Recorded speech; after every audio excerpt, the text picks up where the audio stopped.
Good afternoon, everyone. Welcome to the Prevention Protective Factor webinar. My name is Kung Win. I am a prevention specialist here at the Utah State Board of Education. My main work is on restore practice.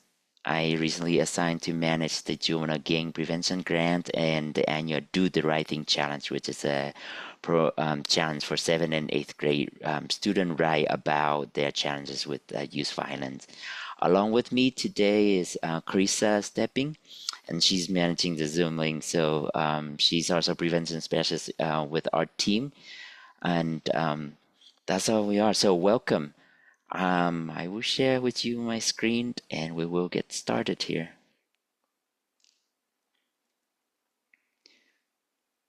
Krista, would you want to say a few words? I know this kind of put you on the spot here, but Hello, everyone. It's good to be here. Thank you for joining us, and I am excited to learn from you today, Koom. thank you. And would you let me know if you see the screen okay, the full screen of presentation? You're good. Awesome, thank you. I say welcome. This is a third in a series of protective factor. So here is today's agenda with welcome remark, which I just shared with you. We're gonna deep dive into concrete support in time of need. We'll have a special guest today as well to demonstrate in terms of need. One of the program here at the Utah State Board of Education is the child um, food nutrition program. And then we'll share with you on the Teen Center with folks from the Policies Project, and also highlight two school district that has two high school that has the program. One at Highland High in kind of urban area here, and then one in Cedar Ridge. So, and then we'll have questions afterward. So, first, information about the protective factor is adopt the information I share with you, adopt from the Children's Trust Fund Alliance, bringing the protective factor framework to life in your work. So in our case, will be in the school arena. Protective factor helps staff understand and assess the why behind the student behavior.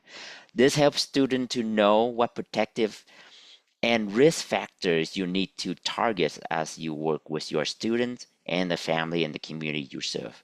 You can utilize appropriate strategies to address the concern when you know which target protective factors you are targeting. Using the protective factor framework in your work also gives you the language to communicate the rationale behind why you are utilizing certain strategy with students. This is a research-informed approach to increase family strength, promoting optimal child development, and reducing the likelihood of child abuse and neglect. One of the words that we say is small but significant change. And as we go through this process, I hope this quote resonate with you. Small but significant change. The characteristic of protective factor framework include is to benefit all families, build on family strength, buffer risk, and promote better outcome. It's built on and can be integrated into existing programs, strategies, system, and communities opportunities that you work with. So it's not per se a new one, it is to incorporate with your existing. Yeah, I think that's a great thing about the protective factor here. It can be implemented through a small but significant change, and I share with you that, and it's grounded in research, practice, and implementation knowledge. The implementing strategy here is to increase protective factor that can and should be informed by information, sharing information from gathering information from the parents, from your teachers, from other adult working with the student, as well as information input from the student themselves. So today's focus will be on concrete of support in terms of need. We will focus on the three things, the what, which is I will share you in a minute here, the why we're doing that, and then the how. So the what for concrete support in terms of needs mean to ensure students have access to resources to have their basic needs met in order to achieve academic success. This basic need include, but is not limited to, nutrition, clothing, shelter, healthcare, sleep, transportation, and a safe school environment. Students also have the skill to, this is important too, students need to, we work with students so that they can build the skill necessary to identify their needs, that they have the skill to ask for help when needed, and that they have the skill to advocate for themselves. So that's part of the basic need. And this is the framework from the Maslow hierarchy of needs. You can see here the physiological need there, breathing, food, water, the basic need. And then they move on to feeling safety, the healthy employment. So in the case of is be our student feeling safe and secure when I go to school or living at home. And then when they feel next step would be love and feel the belonging.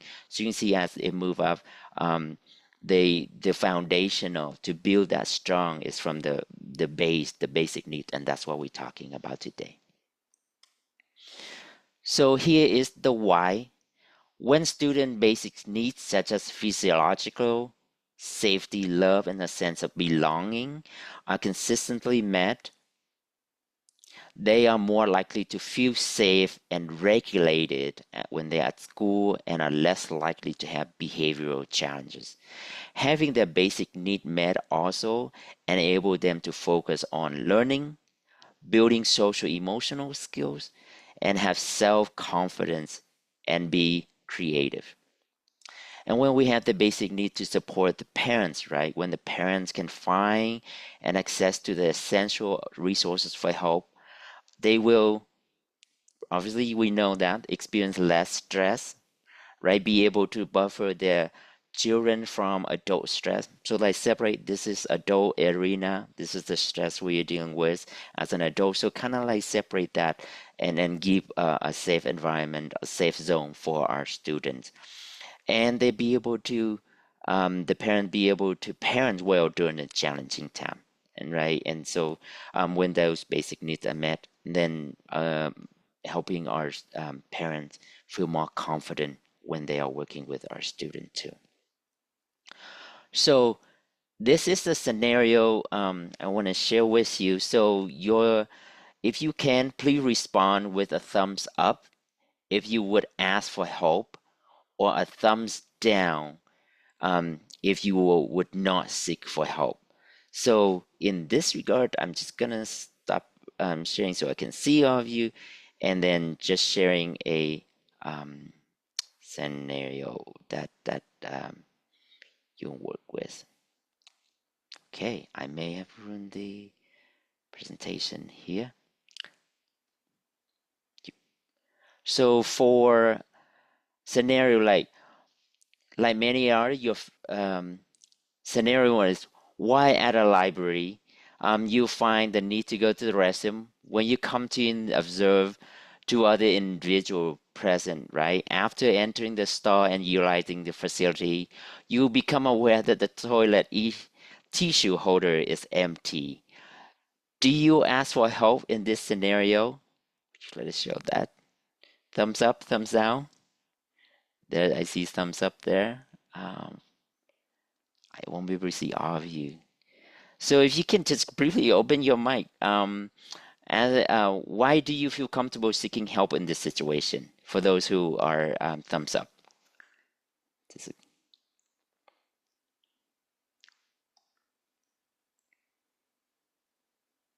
why would you? Why do you feel comfortable seeking help in this situation?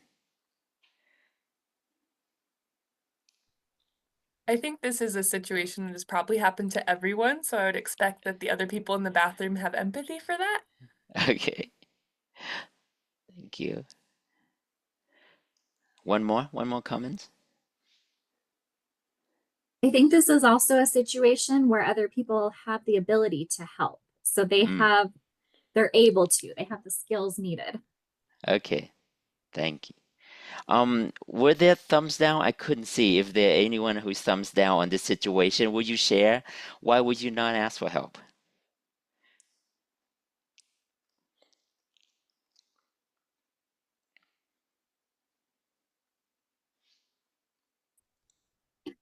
I'm a thumbs down, and it's because I always come prepared with extra stuff like that in my purse, and so I just wouldn't need it. So you'll prepare. Okay. Right. One more comment on the thumbs down?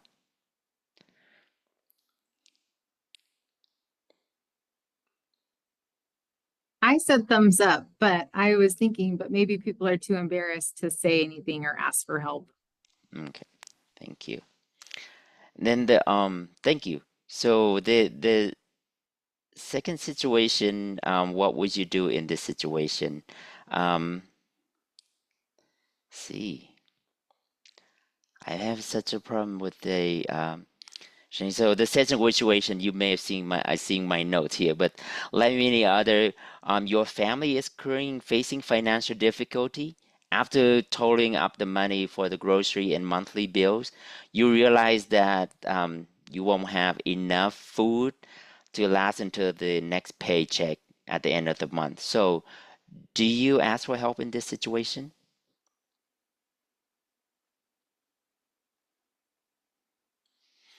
So thumbs up if you will ask for a situation where you're tallying up the um, financial piece and say, well, I don't have enough for this.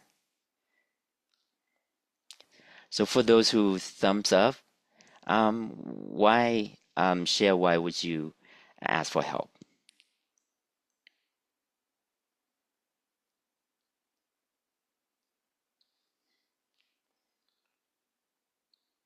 Or is it more thumbs down?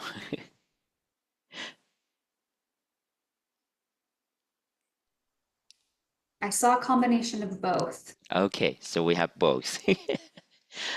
Thumbs up, you would will go ask for help. Why would you? We have a note in the chat that says from Daisy that she says she'd feel comfortable asking someone she had a trusting relationship with. Okay, thank you.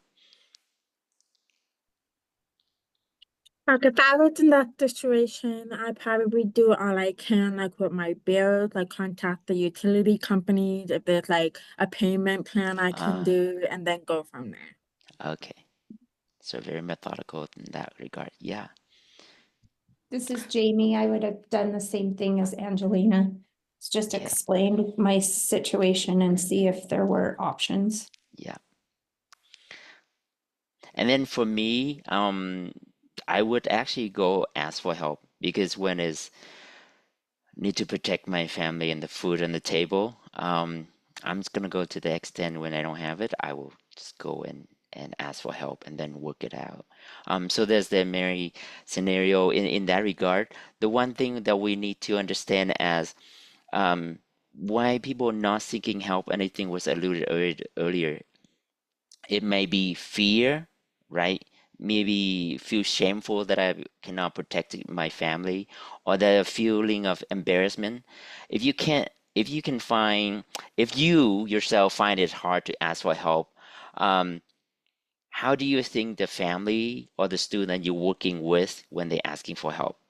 As we move forward to talk about what, the why, and the how to create a support in time of need for student and for family, we need to be aware that the complexities surrounding seeking help, and it can be an emotional embarrassment or a shame in asking for help. So it's part of our job as an folks working as we are professional working with our student and family, asking we need to in way part of our job to normalize so that it is okay to ask for help, right? For student and family to ask for help, and so then that we also need to work to support student and family to gain the skill that to identify their needs, and then also to self-advocate to go get for it, just like you did, like you would advocate by calling your authority or the bill holder, say, hey, this I'm trying to work on this, but this is a challenge that I'm facing, so can you work with me? So be aware of that as you move forward. Thank you for participating. So this is now that we're talking about the how. The how part is for two prong. One, well, let's work with our school administrator.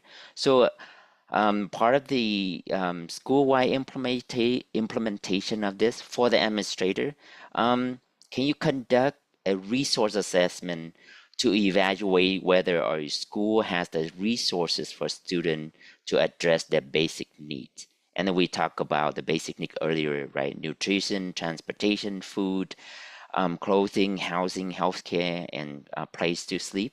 It's something that it sounds basic, but it's very important to build that foundational accomplish the basic need. And we can't do that until we assessing what resources we have.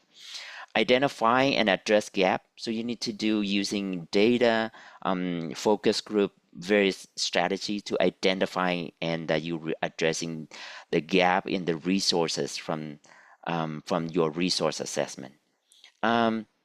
Using data, exam data from the latest school, maybe the school climate survey and other data sources that you may have at the school to determine your students, staff, and parents' perceptions around the school safety, and then addressing any concern that they may have, addressing the needs that they have.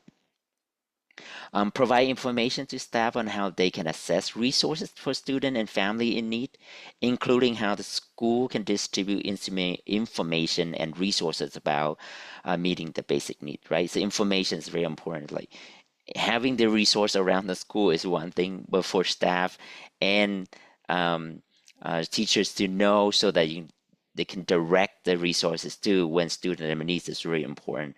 That protocol, while it's, again, it sounds basic, but if those not in place, that's just not connect, and people just don't know.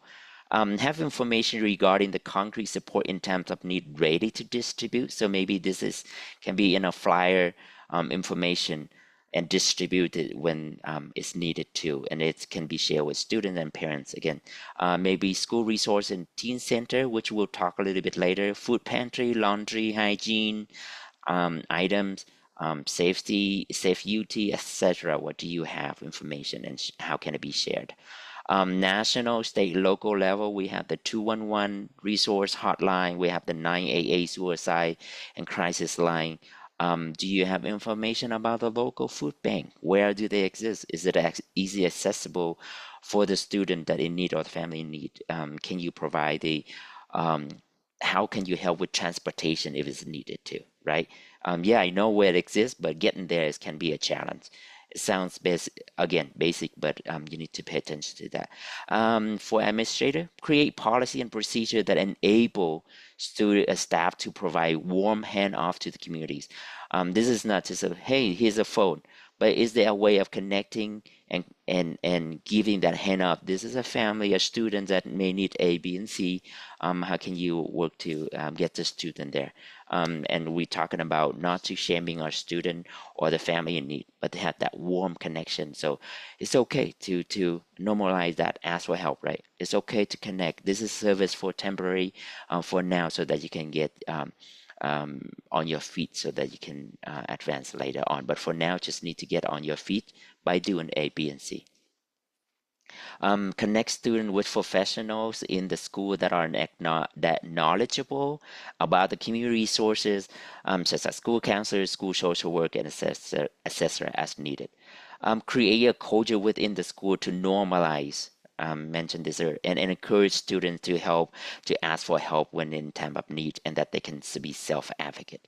This is something, again, we need to create a culture within, and this is the work on the school administrator that we encourage the school administrator to do.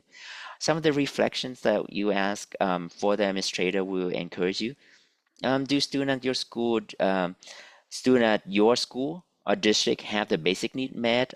Their pattern of need that should be addressed in your district? Do your students feel connected? Do they feel safe at school, right? And so there's overarching, so something to think about. Demonstrate the ability to advocate for themselves. Do your students do that? So some of those assessments that you need to do, and just reflect, making sure that those are happening. For the implementation in the classroom arena, right? Ensure that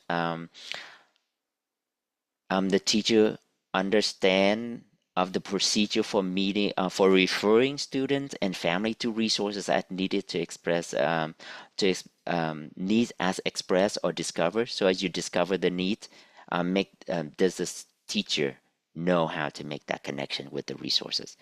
Know how to recognize the warning sign the student might be experiencing in terms of need. Provide opportunities for students to access to food, water as needed. Deliberately teach skill and create classroom culture that normalize and encourage self-advocacy and asking for help. Do the teachers share that and create that culture? And then connect student to the professional in the school, such as school counselor, school social worker, and other individual as needed based on what the student needs. The teachers, what we need to look for in students when is the student alert in the classroom? Are they ready to learn? As if the student need or as a student for help when they need or don't understand the concept. Is the student ask for resources to assist in their learning process? So looking at the student or asking, do they know of this? Do they seem to have that skill? The student or family is willing to talk about and address its challenges, and what is needed to overcome those challenges, right? So looking for the student, do they have that kind of skill? Do they have that in them? If not, how can you take that as a warning sign and then go in and then help? Student will assist other student and encourage other students to ask for help, right? So all of that is about what you need to look for in a student as a way of recognizing warning sign. Something to reflect as a teacher in the classroom, which student might need additional support in developing help seeking skill, and how can I as a teacher support in that arena? Is there a pattern of behavior that suggests student may need help addressing their basic need? Look like student maybe sleep a lot in the classroom. Do the student express hunger? Consistently coming to school wearing clothing that are despair or that is not appropriate for the weather, especially now that we have a colder weather. Today is okay with the sun, but I think later this week the cold weather is here. Hygiene concern. Are they expressing anxiety or fear coming to school? Consistently finding the student staring blankly or wanting to be alone, or that the student wanting to hide, having their heads down on the desk or engaging with others. Those are some of the things that you can assess a student and look for. Those might be a warning sign that you, as a teacher, as a school administrator, you can look for. And then again, connecting with that. So this is a very overarching view of the concrete support in terms of need. What we're gonna do now is just we have about 6 minutes here. If you can scan this RQ code and then just doing a very brief activities. There are 4 steps in the activity. Let me explain to you the activity. Envision you are working with a family that comprise of 3 to 4, and then one of that family member is the student at your school, right? Facing very challenging. So just like write down the name. You don't have to use the real name, but pseudonym, and then write down the challenges or role that each of these family members work with. And then next to that, the column 2 will be brainstorm on a program or an agency or organization that may be able to help effectively tackling the challenges that you list. And then write down a name of someone that you associate with that organization.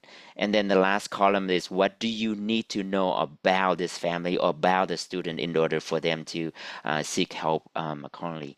So with that, the QR code will get you to the document. And then because we have a lot of folks here, Krista will open a break room. So if you are members of any of the school district from 16 to 23, Box Elder, Canyon, Davis, Granite, Jordan, Spectrum, and then Washington, and then Weber. So if you are that, go to the room or the document numbers, that room number or the district number there. For the remaining if you are a members because you're smaller, a charter or smaller school representative, click on the room here. For example, if you are in the Logan, Morgan County, and then you're just one member, but you are also a charter school, go to this group and then talk among yourself, and the template is there. Welcome back. We just have a couple minutes. If one of you willing to share, tell me the room that you're in, and then I can just put it on the screen to share to everybody, and just speak it just briefly about that. Anyone willing to share?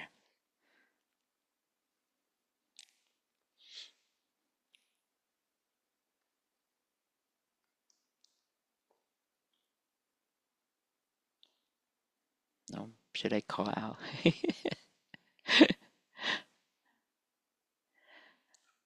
Okay, I don't mind sharing. Please, what room were you in? So we were in room 18 with Room- Davis County. Awesome. So Davis School District. So I'm a family advocate, and so I run the teen center at one of the junior highs. And we talked about, this is the kind of stuff that we deal with on a daily basis. So we were just talking more about like maybe Christmas help, because all of us have a different resources that are available for Christmas help. And so right now we have like Amazon Spree for the junior high students. And then they have like a family community Christmas that we can send them to. And we can, have donors that give out gift cards, and we can make stockings for the students. And anyway, we just talked about Christmas resources. So. Thank you. Mhm. One more? I was willing to share one more.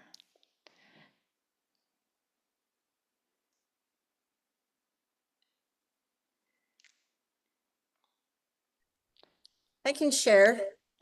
Please, what room were you in? 19. 19.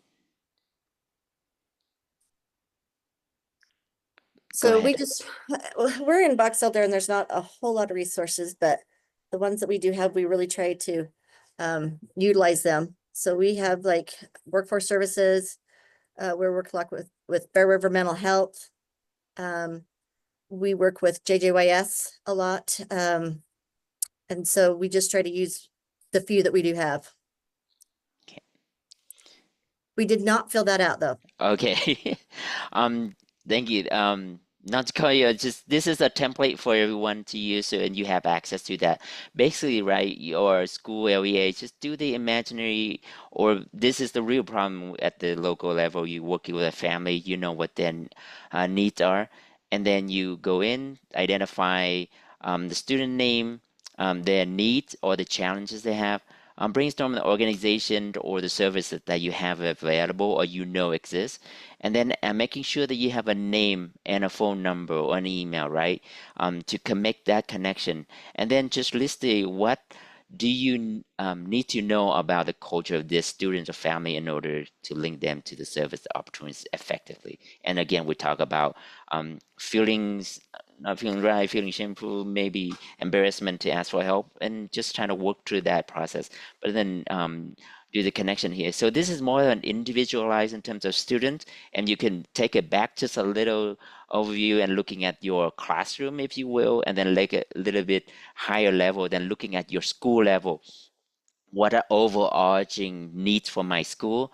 What are some organizations and services that I have in school? Who is in charge of that? And then if you're looking at the organization outside, then who are they? Have the phone number ready, and how can all of your staff have ready information and access to that, and share in terms of need. So with that, I have a pleasure to introduce to you today is the first one is Kimberly Loveland. She's the director of the Child Nutrition Program here at USBE, and she's going to share with you the program, just a demonstrator of meeting student needs. So with that, I'm going to stop sharing, and Kimberly, please take it away. All right. Are you guys going to show my PowerPoint, or do you want me to share my screen? I have it up here. You have the ability to share screen, so it's maybe easier just to share, and then you can direct as you talk. Okay.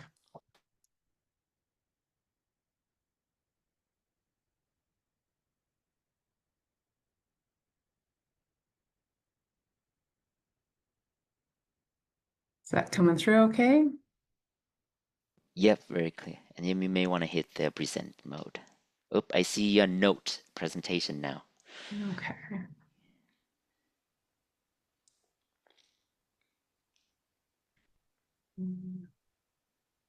Does that work Yep, better? there you go. Yes. Sweet.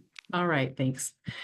Good afternoon, everyone. Again, Kim Loveland, Child Nutrition Programs Director. I've been in this role for a couple of months now. We are under student achievement and student support. So we are here for the kids to make sure that they are safe and healthy during the school day. I want to just share a few of the programs. Some of them you might be a little more familiar with than others.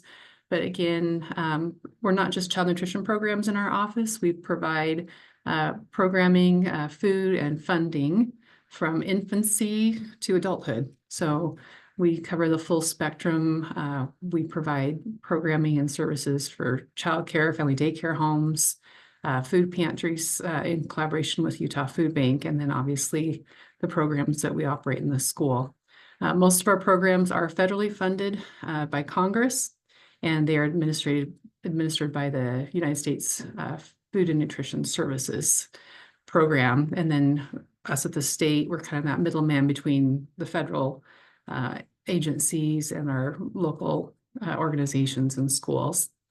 We do operate under federal regulations that's tied to the federal funding, but we do have a focus on providing U.S. grown foods, and we have a farm to fork initiative that we're working on to get more local foods into our programs as well. So we are proud of the direction that we are going with that. And we do offer services year round from, school day, summers, and during breaks. So try to get people access when they need it. Here's a list of the programs that we offer through our school nutrition arm. Obviously, our school breakfast lunch program that a lot of you are probably familiar with. We do have a fresh fruit and vegetable grant program that's available to elementary schools. And they can provide a fresh fruit or vegetable snack in the morning or afternoon. And that's a really good program to get kids exposed to trying new fruits and vegetables. And there's an education piece that's tied to that as well. We also have an after-school snack program under this arm.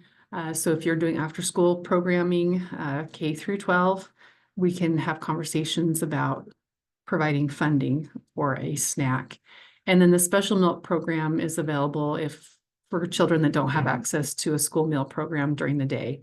So if you have maybe a AM or a PM preschool and they get there, after meal service hours, we can do a milk supplement for them during the school day. And please put questions in the chat too. I probably won't be able to answer all of them, but I would like to know what you're seeing from your side, any gaps or barriers that you're seeing, and any questions you have about our program. I'd like to take those in the chat and maybe follow up with you guys at another time on that.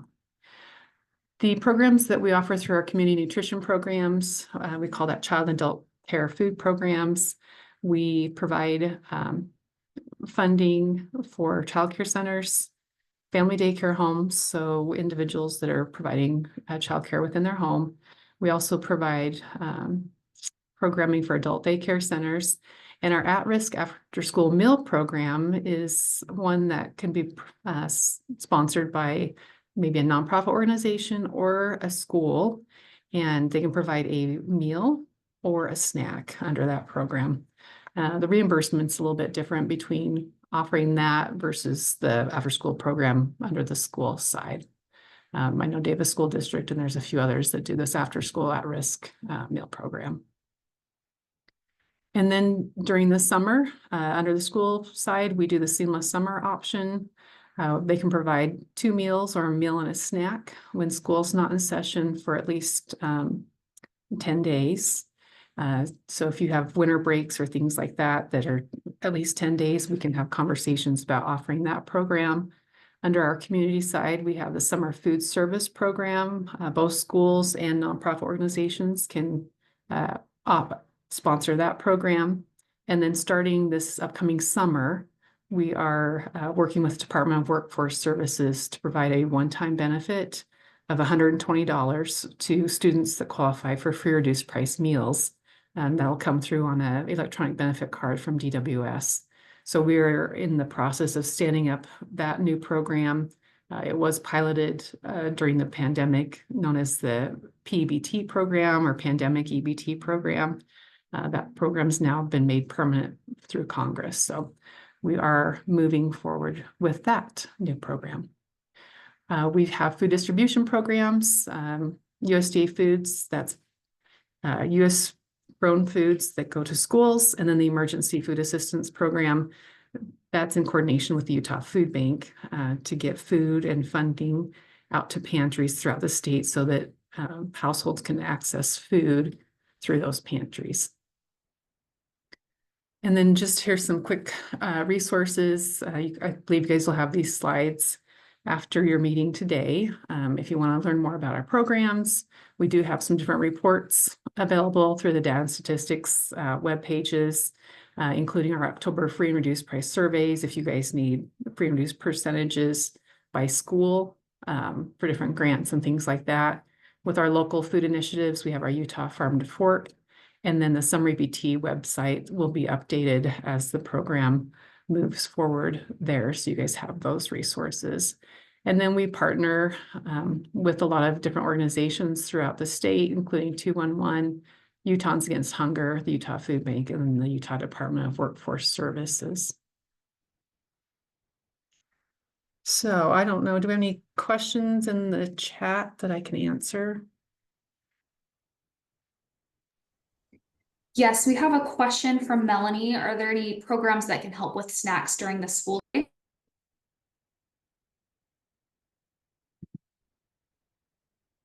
During the school day, I would need more information if that's like a daycare or a childcare or a preschool setting.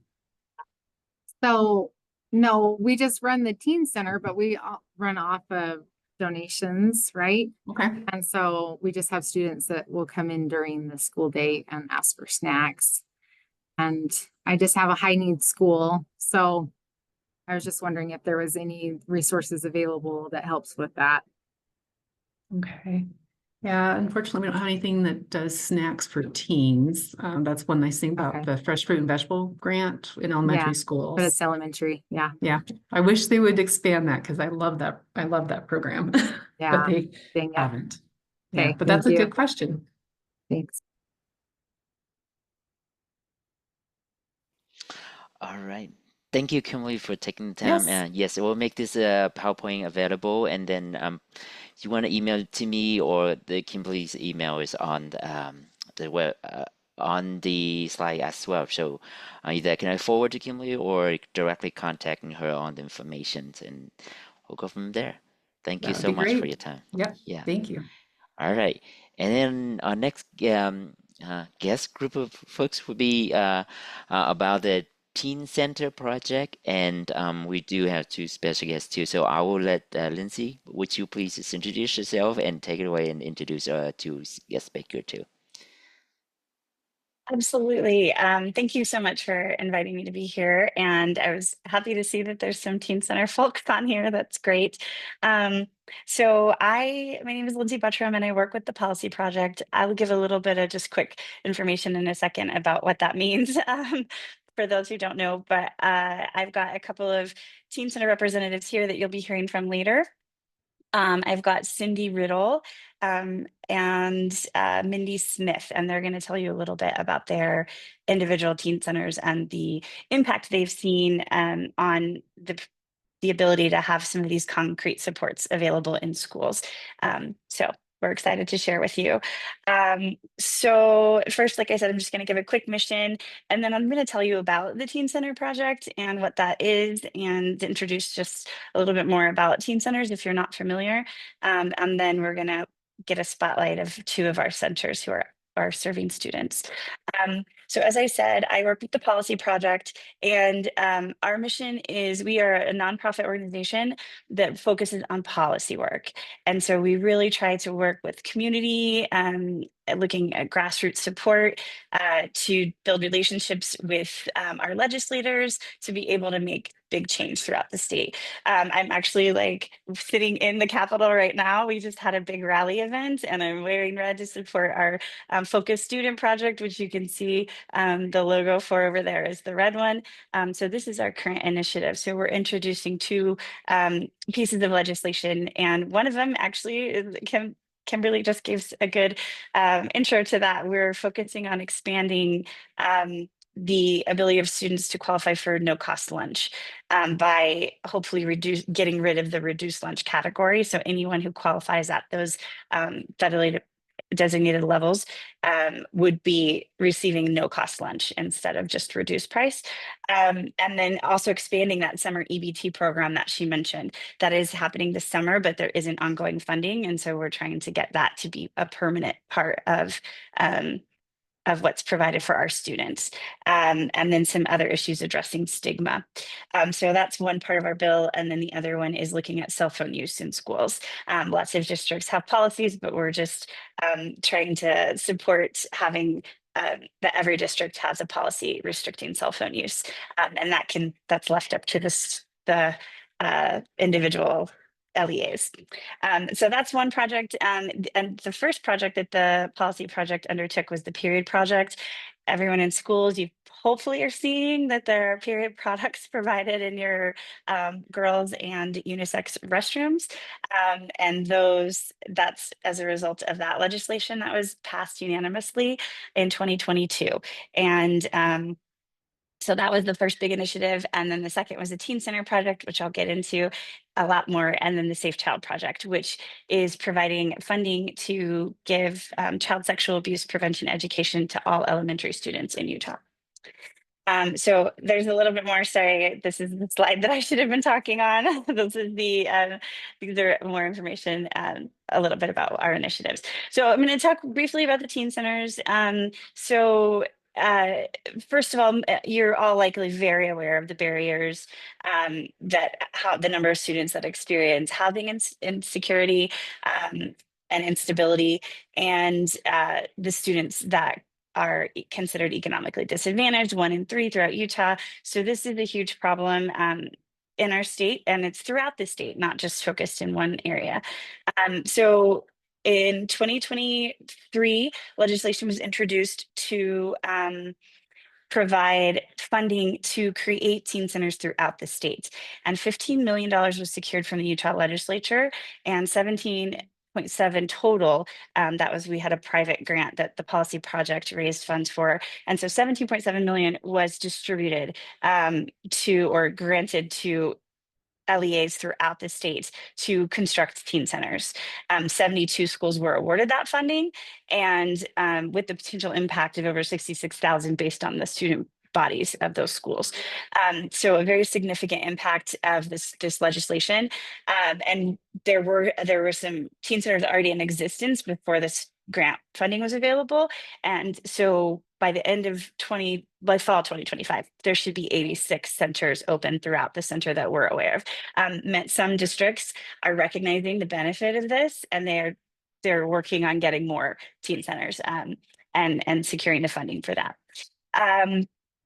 So quickly, what is a teen center? It is a safe space, generally in a school, and there's a couple of examples where it's adjacent to a school, where students can access concrete supports. Usually they have food pantries, some type of food prep area, laundry facilities and supplies, shower and hygiene supplies, clothing, shoes, and the most important part, and this is what makes a teen center so successful, is having a trusted adult that's available to support students and help them learn to advocate for themselves and their needs. So there's a lot of great potential outcomes, and many of these we're working on kind of collecting data to show these outcomes, but improve graduation rates, increase self-confidence for the students, the destigmatization of the needs, which is really important, helping students understand it's not a sin or a crime to need to shower or to wash your clothes, that is a normal human need. And really some great impacts for the potential for their futures of the students. So our objectives right now with this project is, of course, we worked hard to get the with many good partners to get that funding available, and now we are trying to support the program to make sure it's a success. So we've created a Teen Center Alliance, working with representatives of centers throughout the state. We're working on developing a data dashboard to be able to collect all of the information about the services that are being provided to sort of make a case for why these are so important and needed in schools. We're working on developing a toolkit for the schools, and then connecting them with partners in the community that can help serve the students as well. We're spread throughout the state, as you can see. Again, each center is very unique. So you can just some quick images of what the centers look like in that variety. The great part about this project and approach is that the teen centers can really meet the need of the students at that school. And so you're going to see lots of variations in how those needs are met. And I'm going to sorry, I know it took a little bit, we're a little behind, but Cedar Ridge High School is one of our great rural centers, and I would love to have Cindy tell you about it. So I'm going to mute myself and let her take over. Hi, my name's Cindy Riddle. I work at Cedar Ridge High School. We are down in Richfield, Utah, and we are a rural school. We are an alternative high school, which means credit recovery. We pull from the 3 different high schools in the district, and we are able to service between 50 and 70 students, all of them being juniors or seniors. And I guess my story is I was hired 3 years ago to be a refocus coordinator. And at that time I shared a room with another teacher in the school. And the beauty of it is we got to work with small groups of students. And as we worked with them, we got to know their needs. And what we were finding is there was some kids that had some real needs. And so we had one student who he would come to school every day in the exact same thing he wore the day before, and it was filthy dirty, and he was embarrassed by it. So we decided we were going to go home and clean out our closets. And so we did, there's about 6 employees here. And so we all went home, cleaned out our closets. We put these clothes that we brought on a ping pong table in our room and told the kids, just take whatever you want. And a lot of those kids were really excited to have new clothes to wear. And then as we worked more with the students, we noticed that there was some that had some life circumstances that weren't great. So we had one student whose dad worked out of town. He lived only with dad. His dad worked out of town during the week and would come home on the weekend and buy a few supplies and then leave again. So he was living by himself, and he was hungry. So we as teachers started pooling some money, and we'd go buy groceries and we would drop them off on the student's doorstep. We also were made aware of another student who, as the bus driver dropped him off, noticed where he was living, and it was a literal chicken coop. And he had not even a roof really over his head. So we were able to, as teachers, we again went and got all of our resources, and we bought clothing and we bought food for that student. And then we were able to find other resources. There's a local backpack club, and we were able to get bags of food from them that we could send home with students on the weekends. So we would make sure they had enough food for the weekends. And it was about that same time that I stumbled upon the Teen Center grant, and it was exactly what our school needed. When we were able to get some of the funding, we applied and were given the grant. We were able to get some of the funding, and the first thing we bought was food, so we would have some on hand. And I have a student who would come to me in the mornings and say, Mrs. Riddle, I didn't get a chance to eat. Is there anything you have? And so I was able to take her to the faculty room and make her some oatmeal or something that was healthier than what she than going without. So we had another student whose life circumstances, again, were hard. There was no chance this kid was going to graduate his senior year. He only showed up about every 2 to 3 days, maybe longer, usually in his pajamas. And about January, he decided he wanted to try and graduate. So we, the teachers, all just kind of rallied around him and what can we do? And it was about 2 weeks before graduation, and he came to me and says, I'm in real trouble, and things at home had gotten bad. Dad ended up in jail. He was living by himself. His power got turned off, and he wasn't sure how he was going to make it. So we were able to use some of this Teen Center money. His shoes, his foot was literally hanging out the side of his shoe. So we were able to buy him new shoes. We were able to get him some clothes. We were able to get him food and resources. And he was able to speak at graduation and was offered a full ride scholarship to a local college here and is now going to college. And he has told us that without this teen center, he wouldn't have finished school because he wouldn't have had the resources to do it. So we kind of finished our teen center last month. We actually now have a physical space for it, whereas before we were just kind of working out of our classrooms. We turned one of our classrooms into the teen center. We built a pantry inside, and as I bought things for the pantry, we just looked at the different student needs. Of course, we have food and we have clothing that has been given to us by donation. We were able to purchase some sweatshirts because what we found when we did our clothing drive before is the kids didn't want coats, they wanted hoodies. So we did a hoodie drive. But we now have clothing in there. I had one student who was extremely exhausted every day when he came to school, and I would say, dude, what's up? And come to find out he was working till 2 a.m. So he would make enough food at McDonald's to buy food for his siblings because they were living in a car. And so we were able to purchase blankets and hoodies and beanies and gloves for that student. But now because we have this physical location, we're able to meet with the students, and we have students coming in all the time, every day. And I'm able to meet with every single student and make goals for education and how are we going to help them finish. Sometimes they just need to talk to somebody. A lot of them, it's because they're hungry. Some of them don't get paid for 2 more weeks. So we are able to help them with basic needs like shampoo. Sometimes it's just they need a pencil. But every morning I set things out in the hall that they can take whatever they need, granola bars and things to kind of get them going. They're welcome to come in here at any time. Along with our pantry, we now have a full shower facility and a washer and dryer and a counselor's office where if there's a need, I can call our mental health counselor and she can come to the school and visit with some of these kids. But there's a definite need in rural central Utah. And we've tried to just create this and make it a refuge so that their basic needs can be met. That's all I have.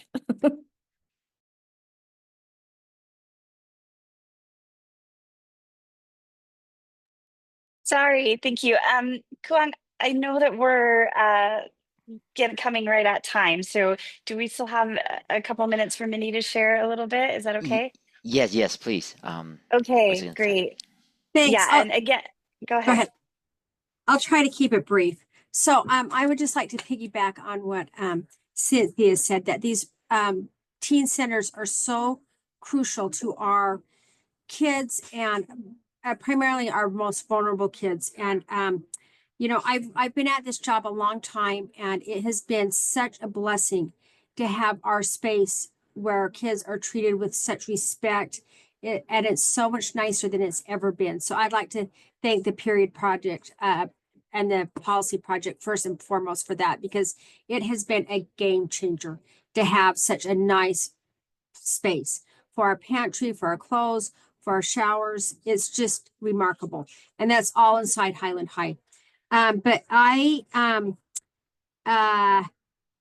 it's been kind of fun to see this develop and to develop on a state level as well. When I started years ago when my son was a freshman. I was just collecting things, and then now he's in medical school. So it's been a lot of years we've been doing this. And my little job has started as a volunteer job and now is a full-time job, as our school has noticed the need for all of this. So I'd just like to tell just a couple quick stories. You know, it's about gaining trust with children, and especially teenagers. And I think teenagers are such a unique spot in life, because they can either go one direction or another. And this is not the time that we need to lose our teenagers to sad situations at home, to not being able to eat, to not being able to place to live. And those are things that most of the time, if we can identify the problem, we can redirect those kids, and their pathway can be changed for life. Let me just tell you a quick story. I have a couple sisters that were living on their own. They were working so hard to pay their rent. And when I came to them, we were able to get them food support. We were able to get them rent relief. We were able to get them all these things out in the community. and use our community resources as well, because we had a stable program, and and now I'm so happy to report that both sisters, well, the one is still finishing up, but the one is on a full scholarship at the University of Utah. And that had a real challenge of going a different direction. She wants to go into education. So yay for education. And just like Cindy as well, we, like I'll get an email from, our school is much bigger than hers, and I'll get an email from a teacher that will say, I've seen this student in the same t-shirt, the same sweatshirt. And then I'm able to come show them our clothes closet, and then also take that one step further and say, what are the resources your family needs? And then I'm able from there to go out into the community and, work with different social workers, different people from, McKinney-Vento, different people from other organizations to help support those students. And I brought my best, oh yeah, come on. Here, this is Gloria. Gloria's awesome. Gloria's going to talk to us real fast. She's a student at Highland. Here, you have to see her because she's much cuter than me. Sit right here, Gloria. Okay, tell us about the teen centers, Gloria. Okay. This program has helped my family and other families like mine. They provide clothes, food, and whatever we need. It gives us like a secure place to talk and like just meet new people and socialize. If we need like clothes and stuff, they do that. Miss Mindy's a great one. Gloria's awesome. She always helps us. If we want to talk, they always just let us come and talk and like put everything out. We just like being here. Okay, good girl, Gloria. Okay, this is Bo. I'm going to introduce you to Bo so fast. Okay, go ahead. I think No, you can say what you want. You're good. I think the team program is pretty good because it helps kids in need. And all my life, there have been people in my life that they haven't had the best financial situation. And it's good for kids to always come here and get the stuff they need. And yeah. And it's welcoming. It's welcoming. I'm sorry, I'm blanking, but it's a welcoming place. I come in here all the time with my friends, and we can always get something that we need. And it's really helpful to everyone else in the school. Perfect. Okay, thank you. Thank you, Bob. Okay, I'm short on time, but I just want to say thank you for listening, and that these programs really are, and the policy project is changing the lives of kids. And sometimes you don't see that on the ground level, but it's just made a world of difference in our school, and trying to help our kids and help their futures as well. So thank you for your time. And we just, thank you.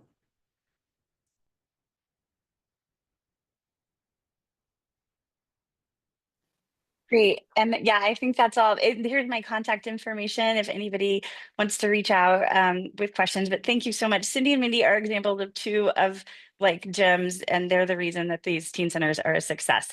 It doesn't matter. The physical space is great, but really what matters is that there's an adult who cares about students and is willing to meet their needs and take the time to figure out what those are. So I think that's the most important part. So thank you for your time. Thanks for inviting us.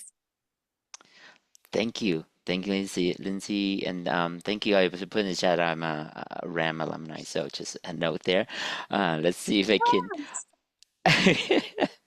I won't tell you the year, but that's okay. Part of the you can Lindsay. Let's see if I can share a note. Thank you, everybody. Also, I will do this. As part of the presentation, I will put on. Boy, is my screen shared? Okay. We are currently seeing child nutrition programs. Okay, awesome. So I have the connection here. Just for the resources for everyone to deep dive for school in terms of concrete support here. I will put this on the list, and here's our contact prevention. Just to navigate on our school prevention. This is our website. It's a little bit to navigate, but this is the menu of works that we do. Here, absenteeism. I'm not sure if you can see the screen. Is it the prevention screen, Krisa? Yes, we can see the prevention webpage. Awesome, awesome. Yeah. So this is the menu that we do here. And then so we'll put all the information here as is available onto our website at the Professional Learn. Some of the information we need to twist a little bit to making sure it's all good to go before we post it here. So it's not be as timely as you would like to, but the webinar series is here. With that, please let us know how we can be of support as you go about helping our students and all of that. So with that, I stop sharing and thank you for your time.